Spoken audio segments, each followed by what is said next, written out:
Amen. Ready to follow Jesus today? Well, you don't sound like it. We're a little bit tired, aren't we? That's okay, because God's got a good message for us today that's going to require you to follow Jesus if you want to follow it. We are in this series called The Meaning of Marriage, and we've been learning things about relationships that are helpful not only to marriages, but also to every relationship that you're in, whether it be peer-to-peer relationships, co-workers, dating relationship, or relationships with your kids. These principles are kind of universal, and they can really help you in a lot of different areas to really follow Christ. And so if you have a Bible, grab it. If you don't find one around you, there should be one under the chair in front of you somewhere. Ephesians chapter 5 is our text we've been in for several weeks now, and we're going to continue on it today. Ephesians chapter 5, and we'll again read verses 22 through 32, and then somebody might say, why do you keep reading that every week? Because us husbands and wives, we need it every week. To remind ourselves what our job is and how to really love our spouses. And as you hear these words, you're hearing relationship principles. You're hearing what it means to serve and to sacrifice for others, to have a relationship that's more concerned about giving than it is receiving. So let's look at Ephesians chapter 5. I'll begin reading in verse 22 again. It says, wives, submit to your own husbands as to the Lord. For the husband is the head of the wife, even as Christ is the head of the church, his body, and is himself its Savior. Now as the church submits to Christ, so also wives should submit in everything to their husbands. Husbands, love your wives as Christ loved the church, and gave himself up for her, that he might sanctify her, having cleansed her by the washing of water with the word, so that he might present the church to himself in splendor, without spot or wrinkle or any such thing, that she might be holy and without blemish. In the same way, husbands should love their wives as their own bodies. He who loves his wife loves himself, for no one ever hated his own flesh, but nourishes and cherishes it, just as Christ does the church, because we are members of his body. Therefore, a man shall leave his father and mother and hold fast to his wife, and the two shall become one flesh. This mystery is profound, and I am saying that it refers to Christ and the church. However, let each one of you love his wife as himself, and let the wife see that she respects her husband. Father, as we dive into this today, we just pray again that you would reveal to us this amazing picture of Christ and the church, and Christ and his people, and how much he's given and how much he's sacrificed to love them. And Father, we pray that we would begin to develop that same kind of love in our marriages, with our kids, with our families, with our friends, that we would learn to love like Jesus, we pray, in Jesus' name. Amen. So a little bit of review. Marriage is a what? It's a picture of God's love for who? His people. So on your outline, if you don't have one, grab it. I know there's a whole mess of stuff in your worship guide today, but if you take that out, there's a note-taking outline. I think it'll be helpful to you. First 2 points are kind of review from the last couple of weeks. So first of all, marriage is a picture of God's love for his people. And because it's about love, we need to kind of define love. What does it mean to love? What's a biblical definition of love? And I confess that this is kind of a work in progress for myself as I'm thinking through this, but this is what I've come up with. Love is a commitment to pursue God's glory for another. And I'll explain that a little bit again. Love is a commitment to pursue, it's active, it's doing something to pursue God's glory for another. Why would you pursue God's glory for somebody else? Why would you want God's glory as the greatest thing for another person? And I can only answer that by saying that God's glory is the greatest good in all the universe. So if you're really going to love somebody and do what's best for them, what do you want them to have? You want them to have the best. What's the best? God. To have all of his godness, his glory. Galatians 5:22 describes that. But through the Spirit, what comes out of the Spirit of God, what he wants for us, what is it? It's love, joy, peace, patience, kindness, goodness, faithfulness, gentleness, and self-control. Who doesn't need that? Who doesn't want that? And that's the most loving thing you can do for the people around you, is to help them experience that in the presence of God and his glory. And so now we know what marriage is. It's a picture of God's love for His people. And what does it mean to love? It's to pursue God's glory for other people so they can experience all this goodness. And you might say, well, that sounds great, but how in the world do you do that? How can we take steps towards that? What does that look like in real life? In marriage, with my coworkers, with my kids, what does that look like? That's what we're going to talk today a little bit more, go a little bit deeper into it.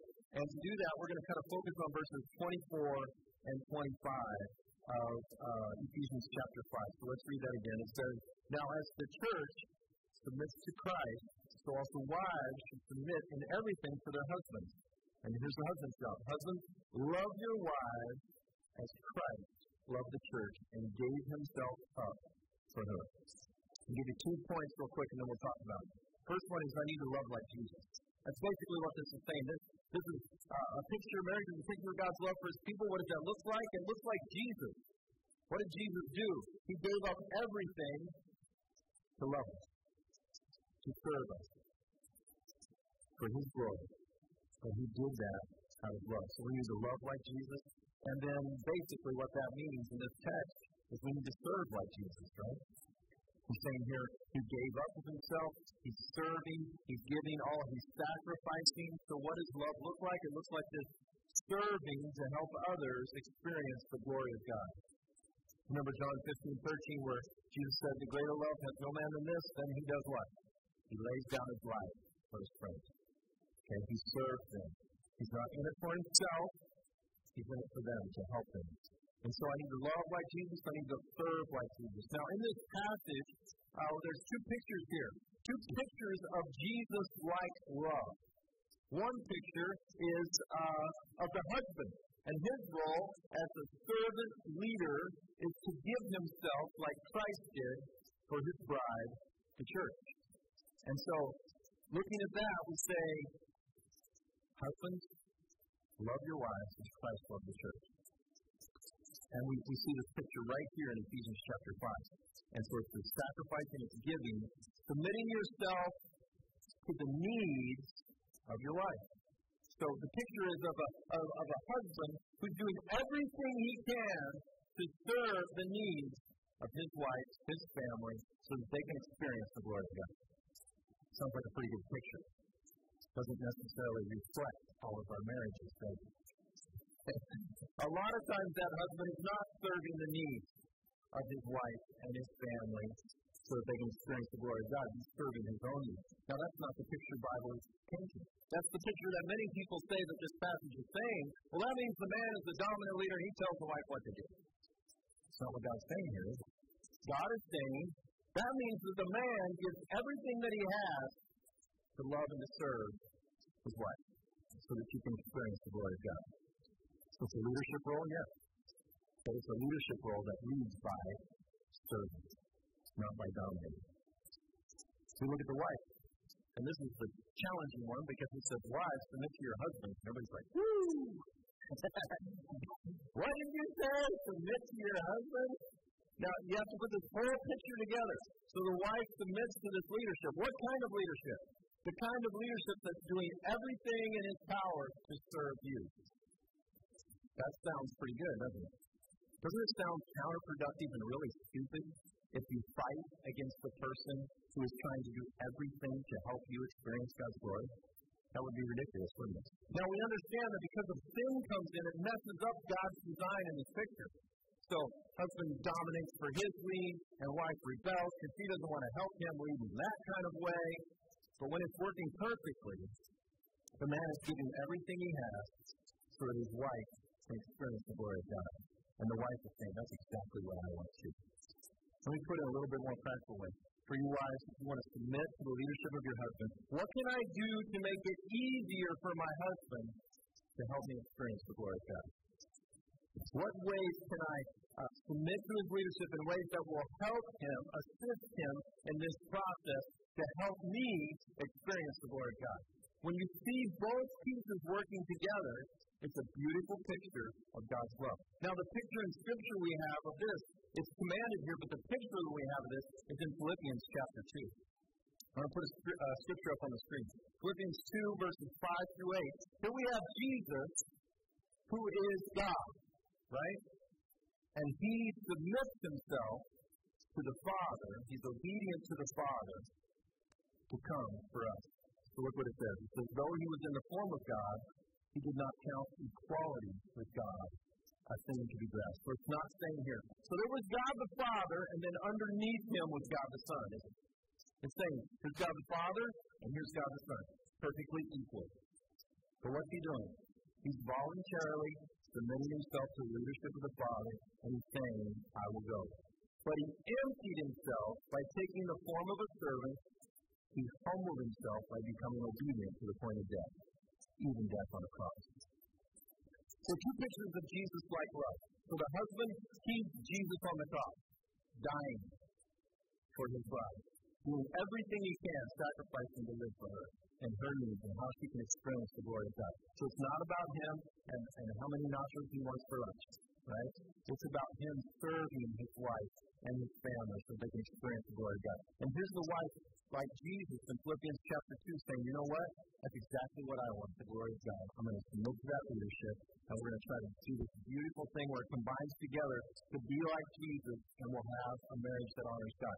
When that's happening, can you see how that marriage is a picture of God's love for his people? It's beautiful. It's amazing. It's wonderful.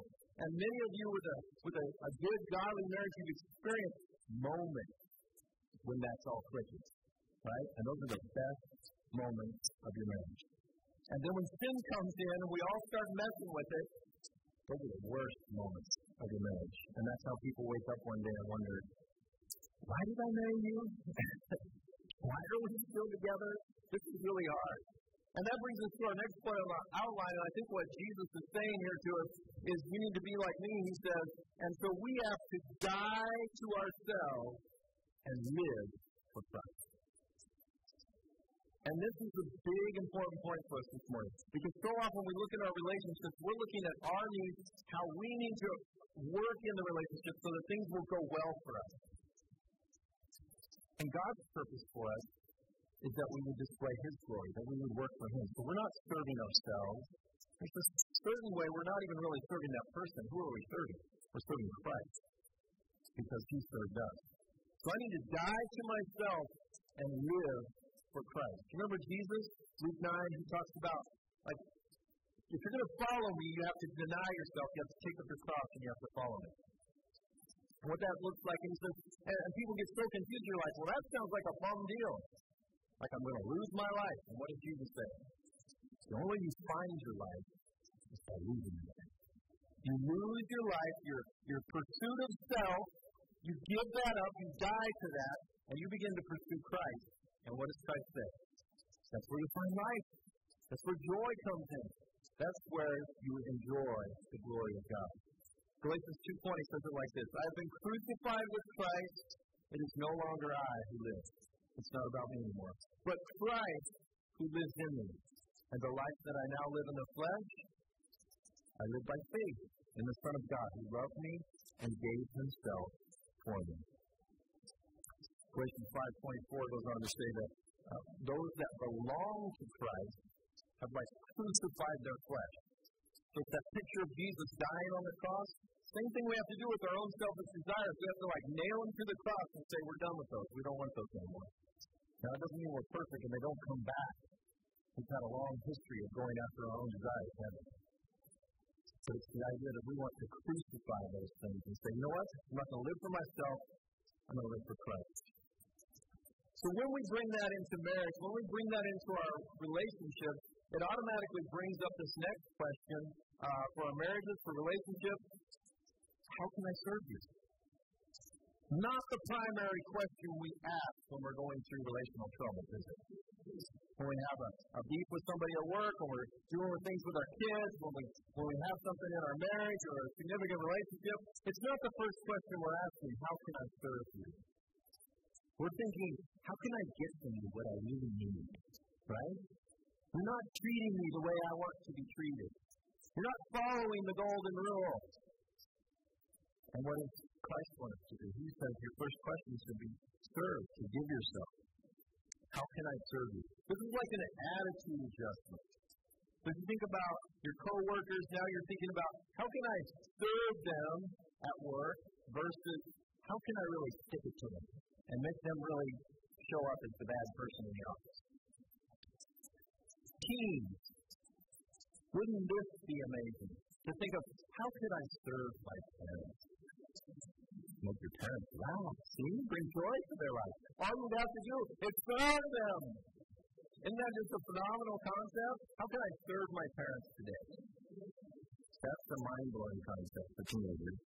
What about for church people? And this is hard for us too. We spend so much time grieving and romancing the past and thinking about all those things that used to happen, or how come they don't have this for me, and how come this isn't happening, and how come that, and boy, I wish they were more young, boy, I wish they were more old, I wish. And the primary question on our heart is not, how can I serve? What does God want me to serve in this? When we begin to do that as a church, we're going to see powerful things happen. We have lots of areas where we need service. If you look at the bulletin, one of the areas we can serve is in giving. And I know some of you are just faithfully giving, you're sacrificially giving, and there's many of us who really aren't. You can see by the budget that we need some help. The preschool's doing an awesome job, and they're having extra income, which is helping us cover the deficit. That's not a healthy way to live as a church. And it's not a good way. You realize it cost us something like $2,300 last month for our electricity bill? Isn't that crazy? That's like an average decent offering on a Sunday. Because with school's here all week long, we're here a little bit too, and all these things are going on, air conditioners, heaters, and all this thing. The gym's going out there with people, and like $2,300 for APS. You thought your bill was that.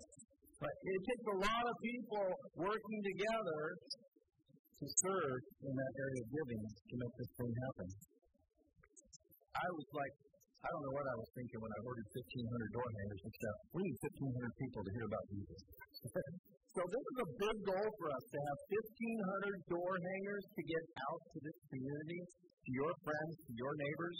They're going to be in this week. You're going to see them next Sunday. For the next 3 Sundays, we're going to be giving them out. And it's going to take some service, isn't it, to get those things handed out. Might even be hot. Might have to sweat. Wouldn't that be amazing that we could all serve and see God do something glorious through that service? It's a privilege to be able to participate in that. We've got workday, all these different areas. When you think about your marriage relationships, if you could just have an attitude of service, if you would change those sentences that always start with, you never, well, you always, well, I never, and change those to questions of, how can I serve you? How can I help you? We also need to ask this question. It's a little bit deeper on the service question. How can I serve you effectively? This is just a super practical thing that we're going to look at. And some of you have heard Dr. Gary Chapman's 5 love languages. And I know for you guys, you hear that and like, oh, bro, 5 love languages. Can't even do the English language. How am I going to do 5 love languages? But it's very simple. And we're going to go through them real quickly, and I'll explain them. So the first one is words of affirmation. And the whole principle is here. Sometimes we're doing all kinds of things, and you're like, man, I work hard, I provide for this family, I mow the lawn, I do all these things for the family, and my wife says I don't do anything. Right? She doesn't appreciate anything I do. It could be that all of those things are wonderful, but all of those things don't speak love to her. It could be that words of affirmation speaks love to her. And so what she's waiting for is for you to come home and not just do all those things, but appreciate what she's done all day. How she's worked hard. How she's done some of the chores. How she's taking care of the kids. How she's got things organized. How dinner's ready. Whatever it is. Maybe it's words of affirmation. Another one is acts of service. And these are the people that appreciate when you mow the lawn, when you do the dishes, when you do all those kinds of things. Other people are like, so it has to be done. It just doesn't really speak love to them. But many people, acts of service speak volumes because it shows that you took time to do something that was needed for the household. So acts of service is one love language. Another one is receiving gifts. And this one, people, especially Christians, are like, ooh, that's a bad one. You're materialistic. It's not talking about any diamond rings every week. What it's talking about is They want to know that you notice them, that you appreciate them, and so you go out of your way to come up with some kind of little gift, a little token to show them. So it could be, again, a word of affirmation. It could be a little card. It could be a dinner out. It could be just different little things that you do to show them that they're precious to you. And many people are wired that way. It just speaks volumes to you. And you could go to the dollar store and get some little cutesy mug and put chocolate in it and give it to them, and it'd be worth more than all the dishes you could ever wash for them. Because that's just how they are. That's how God has made them.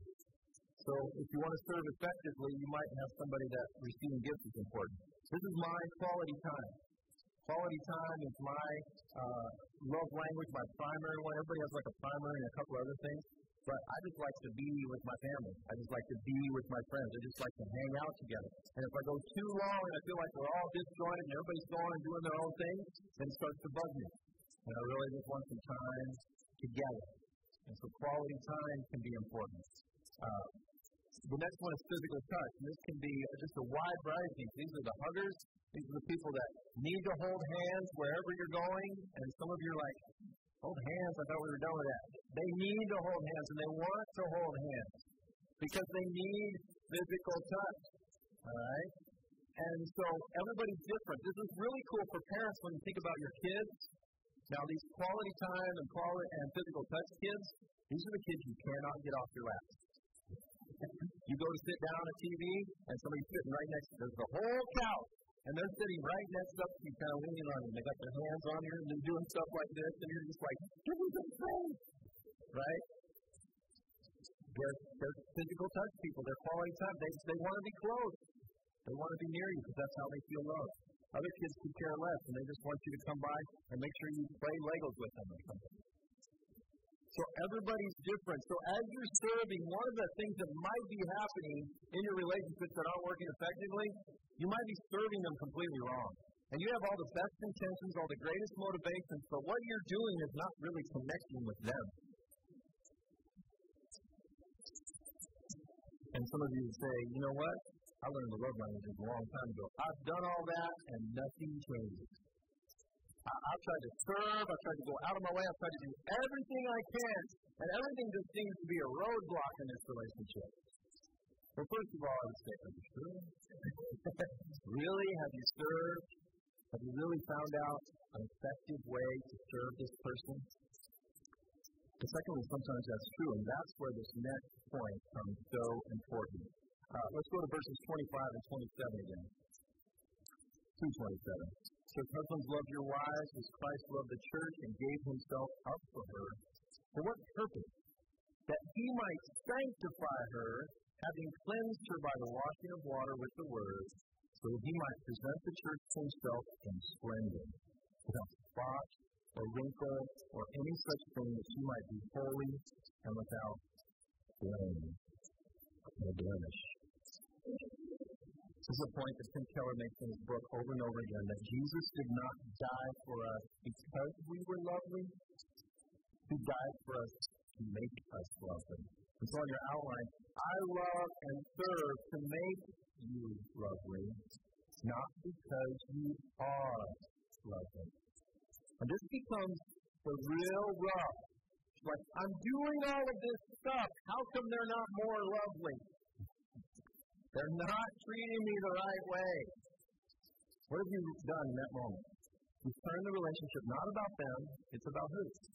It's about you. And it's about what you're getting, instead of what you're getting. So when we love and serve people, we don't just love and serve people so that they can continue to be in all these negative, dysfunctional ways. The most loving thing to do is to get them to experience the glory of God. And sometimes that means you have to work to show them where they're not measuring up.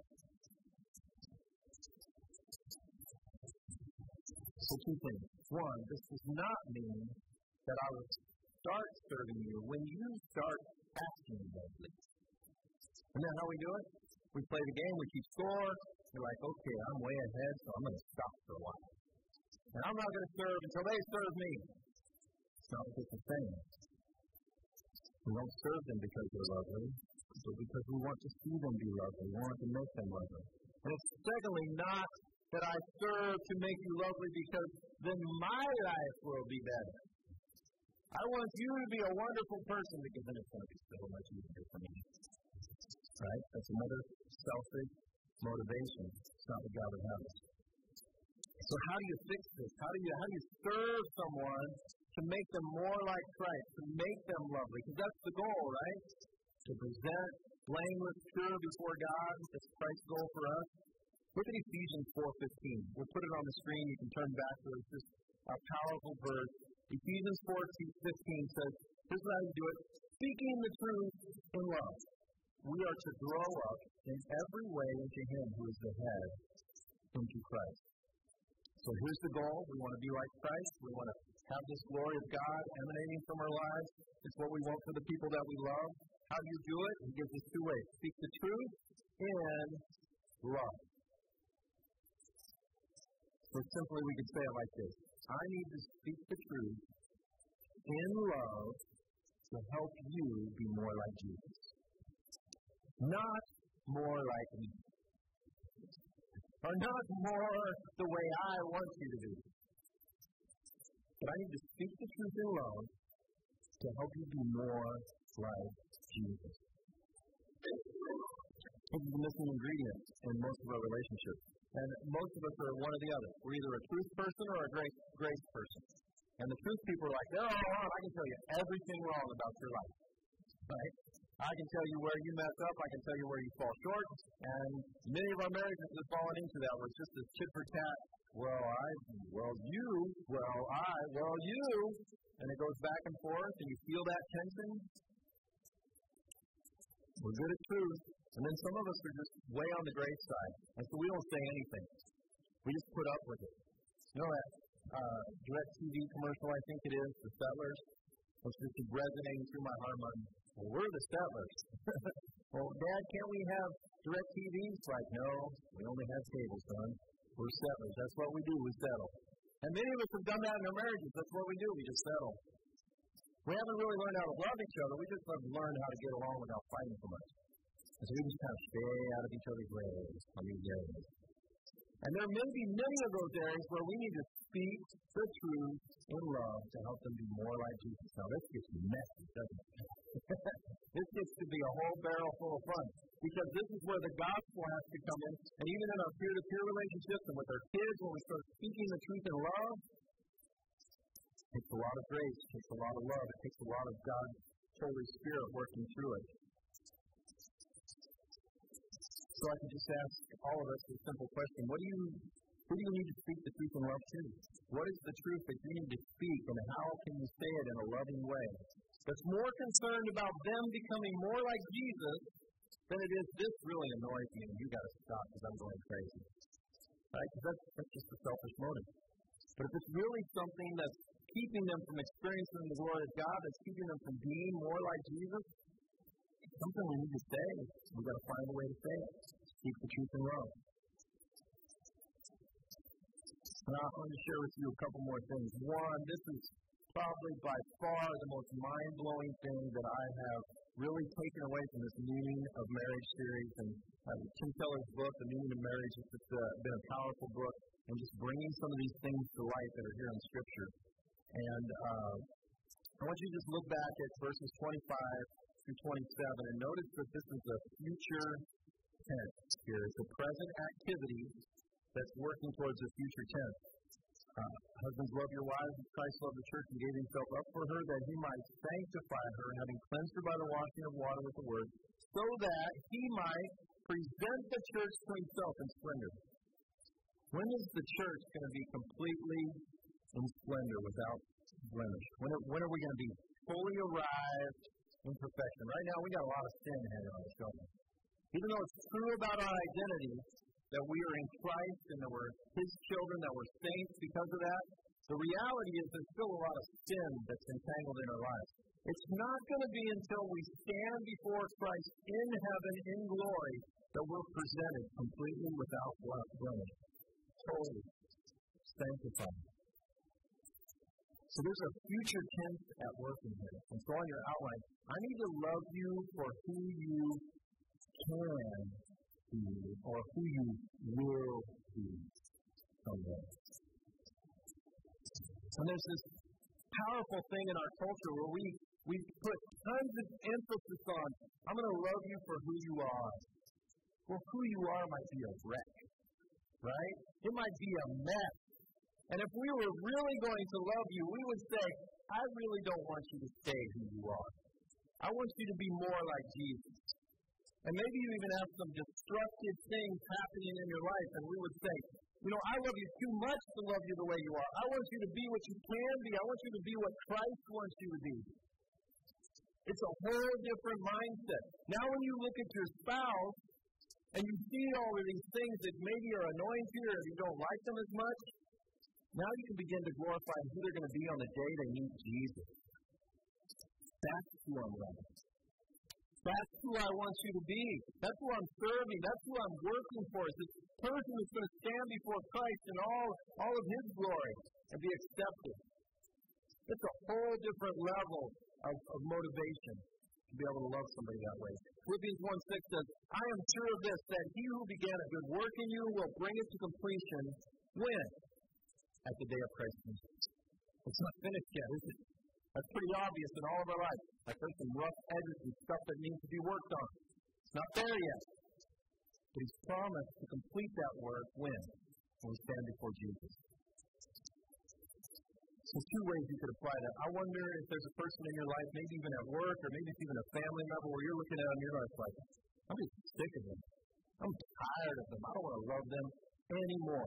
What if we were able to take a new picture of them and say, you know what? I'm not going to love you for who you are right now. Because that is a mess. I'm going to love you for who God wants you to be. Who you can be. Who you will be if you accept Jesus Christ when you stand in His presence. And now all of a sudden, all these other little things can begin to fade away. And you can say, you know what? I can still serve this person. I can still love this person. Because I know that Christ has given it all for them, and that one day, if they put their faith and trust in Him, they're going to stand before God, blameless and pure. I can love them. I can serve them. Now again, it doesn't mean that we remove the truth. We don't just let them continue in their dysfunction. We need to find ways to speak the truth and love to them and to ourselves. I wonder if there's somebody that God has brought to your mind and you know what? I just need to have the faith and the hope that you can be who God wants you to be. Now I'm going to serve that person.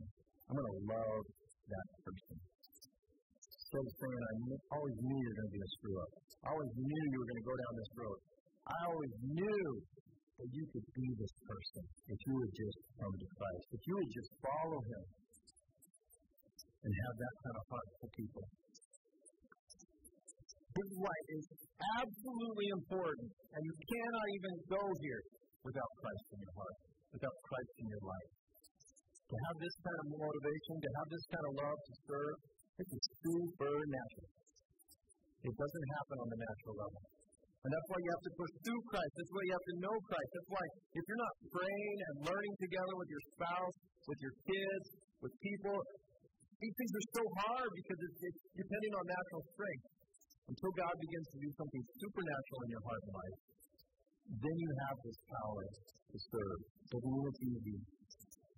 So I would just challenge you to think about your heart and life. And that you would first of all draw close to who Christ is. That you would exalt Him and lift Him up in your eyes and stir your affection for Him so you can see what He's done for you, and then you can begin to serve others in that way. I want to pray for us. Father, we pray as we come to a close of this service, as we begin to just turn our hearts towards You and say, God, we've heard Your word. We know that we're supposed to serve and love in these ways. But for many of us, it's really hard. And so I pray that You would just penetrate our hearts, break down our pride, help us to humble ourselves. I pray if there's someone here today that maybe has never drawn close to You in a personal way, where they've said, I'm turning from my sin, I'm trusting in You, Jesus. I need this kind of love. I want this kind of love. I pray that you would just bring them to that point this morning, that they would talk to someone, maybe even come forward, whatever it takes to draw them into your presence. And Father, for those of us who know you, I know there's names floating around in our heads of the people that you want us to serve at a whole different level. We've been going at it with the wrong motives. We've been going at it with the wrong desires, and I pray that you would change those. Help us to serve because you have loved us, that we would love them. So we pray all of this in Jesus' name. Amen. Will you stand with us as we worship and sing? And if you want to come for prayer, that would be great. I'd love to pray with you and just deal with the things that are in your heart for us.